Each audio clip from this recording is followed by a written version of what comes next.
Compañeros, ¿cómo están? Bienvenidos a La Huella Guitar.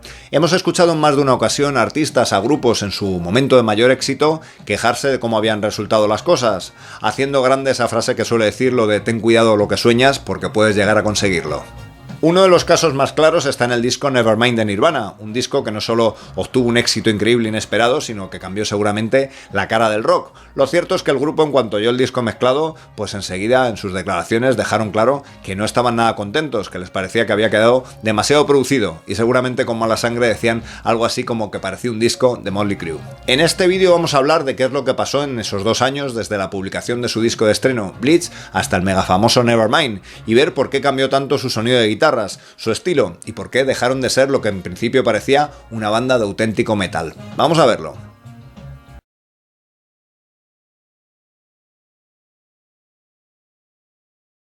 Una de las declaraciones más sonadas de Kurt Cobain a la prensa cuando definía la música de Nirvana era decir que era una especie de combinación entre la música de los Beatles y Black Sabbath. Escuchando Nevermind parece que queda poco de ese sonido Black Sabbath, a no ser por esos acordes a veces de tanta tensión y disonantes que utilizaba Kurt Cobain en las canciones. Puede parecer que las bandas de grunge que más se acercaron en los 90 al sonido Sabbath fueron Soundgarden o los mismos Alice in Chains. Sin embargo, escuchando el primer disco de Nirvana, Bleach, encontramos ese sonido característico del drop D. En este caso, el drop C en la canción Blue, con todos esos power chords que nos puedan recordar más a los mismos Alice in Chains o, por supuesto, a los mismos Sabbath.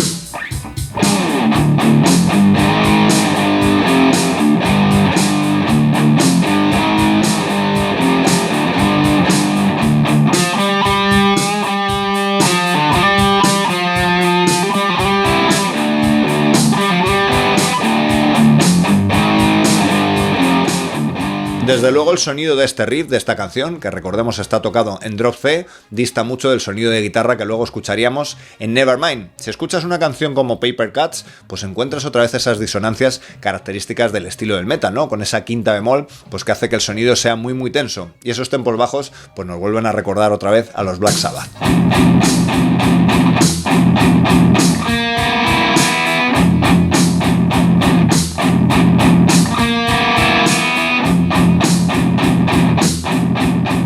A ver, que Nevermind también, por supuesto, tiene sus cañonazos, caso de Territorial Pissings o Breed, ¿no? Pero hay que reconocer que el sonido de guitarra es muy muy diferente y que lo que encontramos en este Bleach pues dista bastante de lo que encontraríamos después en Nevermind. Si no, vuelve a echar una escucha al tema Shifting, ¿no? Con ese sonido de tanta tensión que generan esos power chords de cuarta.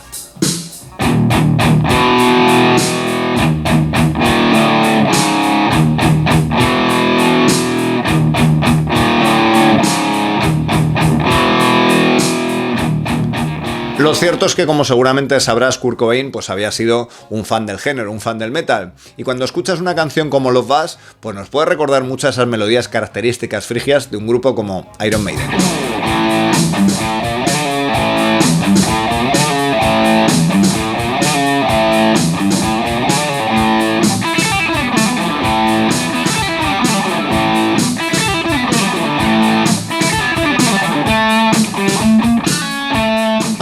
Aunque es cierto que hay canciones de este Bleach, caso de School o el mismo About a Girl, que podrían haber sonado muy bien en Nevermind, lo cierto es que el resto del disco es bastante diferente. El grupo echó la culpa a su productor Butch Vig de, digamos, sobreproducirlo mucho, de dejarlo muy pulido, e hizo que este Nevermind desde luego sonara muy distinto y seguramente también fuera más fácil colocarlo en las radios. Sin embargo, pues nunca sabremos por qué se dio ese cambio del metal a un sonido muy muy distinto como el que tiene este Nevermind. Vamos a recordar algunos riffs de este primer disco Bleach y ver un poco esa esencia Sabbath que estos riffs tienen. Vamos a empezar con uno de los riffs más oscuros del disco, ¿no? El de Shifting, donde encontramos ese sonido, un power chord de mi y intervalos, en este caso como la segunda bemol o la quinta bemol, que con ese tempo bajo nos recuerdan a Black Sabbath, ¿no? Esos intervalos de cuarta.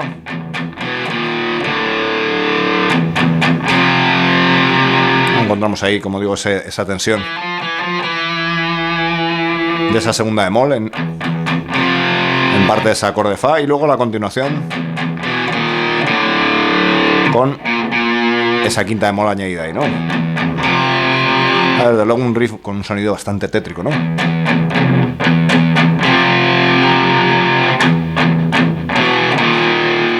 Otro de los riffs más Black Sabbath del disco está en Paper Cuts, ¿no? Con ese sonido del tritono. mantenido ahí, en este caso en el tono de fa, y tocando su quinta bemol ahí en el tono, en esa nota si, y con esa respuesta arpegiada, ese sonido que nos puede recordar también a Alice in Chains un poco, pero que desde luego suena muy diferente al Nirvana de Nevermind. Ese sonido. Y ahora otros 4 toques ahí en ese tritono.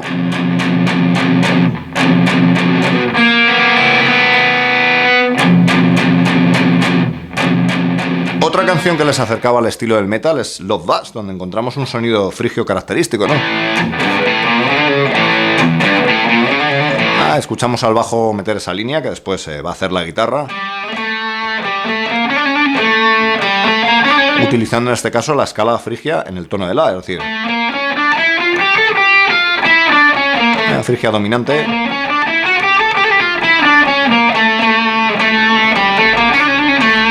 que como decimos empieza utilizando el bajo y que luego viene acompañado de una serie de licks que nos recuerda mucho, por ejemplo, el trabajo de Jeff Beck, ¿no? Ese sonido característico de pentatónica con las cuerdas abiertas y que va respondiendo al lick, ¿no? Primera cuerda, segunda, tercera, y podemos llevarlo hasta la cuarta para enlazarlo con el riff.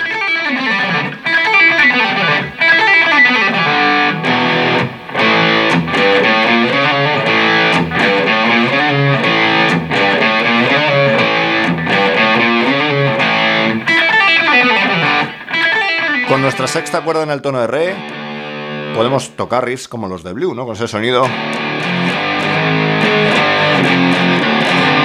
que desde luego nos recuerda más al sonido posterior de Alice in Chains, Soundgarden, ¿no? Un primer riff utilizando esos acordes habituales en esta afinación, ¿no? El fa, sol y ese sonido de la quinta bemol.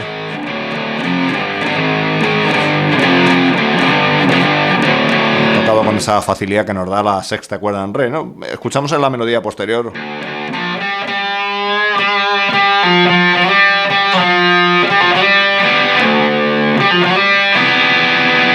ese sonido ya en las cuerdas más agudas que va doblando prácticamente lo que hace la voz.